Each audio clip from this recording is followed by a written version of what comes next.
Assalamualaikum warahmatullahi wabarakatuh. Nama saya M. Arif Budi Hartono dari kelompok 5. Spektrofotometri massa. Spektrofotometri massa telah menjadi detektor yang sangat penting dalam gas kromatografi. Instrumen spektrofotometri massa pada dasarnya terdiri dari unit ionisasi atau sumber ion, unit pemisahan massa atau muatan, dan detektor ion positif. Dalam kromatografi gas, teknik ionisasi yang paling umum adalah ionisasi elektron. Elektron yang terbentuk dalam filamen dikirim sebagai berkas yang energi 70 eV melalui sumber ion yang relatif terbuka. Ion negatif. Ion negatif dapat terbentuk pada kondisi yang digunakan untuk ionisasi kimia, yaitu ketika menggunakan sumber ion yang relatif tertutup dan dengan gas reagen bertekanan tinggi. Antarmuka kromatografi gas spektrofotometri massa atau GCMS. Salah satu masalah adalah perbedaan tekanan antara unit GC dan MS. Outlet kolom biasanya di atmosfer gas dan masih mempertahankan tekanan rendah, dan ini dibandingkan dengan aliran fase gerak tarif yang digunakan dalam GC kapiler.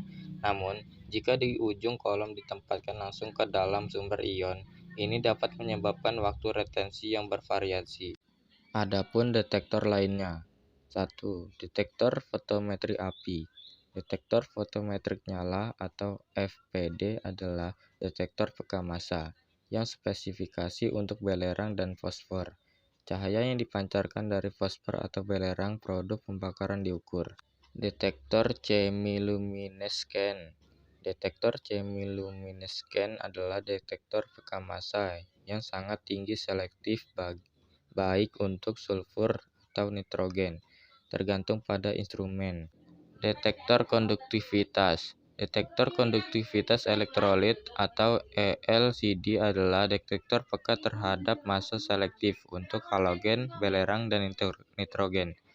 ELCD mengubah senyawa dengan unsur-unsur ini menjadi gas terionisasi menggunakan kondisi reduktif pada suhu yang sangat tinggi, 800 sampai 1000 Celcius. Detektor fotoionisasi. Detektor fotoionisasi atau FID adalah non-destruktif dan konsentrasi detektor sensitif yang bersifat universal atau selektif untuk senyawa organik, bergantung pada potensi ionisasi mereka. Detektor emisi atom. Detektor emisi atom atau AED adalah detektor peka massa yang keduanya universal dan selektif. Senyawa organik diatomisasi dan atom-atomnya tereksitasi dalam plasma gelombang mikro berenergi cahaya. Detektor inframerah. Detektor Fourier Transform Infrared atau VITIR adalah alat yang tidak merusak dan detektor ion sensitif yang bersifat universal. Batas deteksi sekitar 150 Pg, tergantung pada senyawanya, dan linearitasnya adalah 10⁻³. Fase stasioner. Seperti disebutkan pada bagian 2.1, pemisahan GC dapat dilakukan pada kedua adsorben GSC dan fase diam cair GLC. SC kromatografi absorpsi.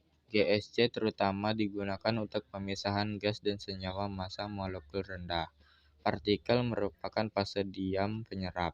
Adsorben yang berbeda digunakan aktif karbon, saringan molekuler, dan polimer berpori. Fungsi adsorben adalah fungsi kandungan air atau saringan molekuler yang digunakan sebagai bahan pengering. GLC kromatografi partisi. Kolom kapiler yang dikemas dan terbuka, baik kolom WCOT dan SCOT, dapat digunakan untuk pemisahan GLC. Di kolom yang dikemas dalam kolom SCOT, titik didihnya tinggi, fase diam cair terdistribusi secara merata pada partikel padat yang berpori total, disebut pendukung atau matriks. Matriks. Ada beberapa persyaratan untuk partikel matriks yang akan digunakan dalam kolom yang dikemas GC. Mereka harus lembab, aktivitas katalik, atau adsorpsivitas. Partikel harus memberikan ketebalan fase diam yang merata di semua pori dan partikel permukaan. Partikel matriks yang paling umum adalah Kiesel-Gurz. Kiesel-Gurz sering kali perlu diolah lebih lanjut dengan penyucian asam untuk menghilangkan logam pengotor. dan silanisasi untuk menghilangkan gugus silanol yang sangat aktif. Sekian presentasi dari saya. Assalamualaikum warahmatullahi wabarakatuh.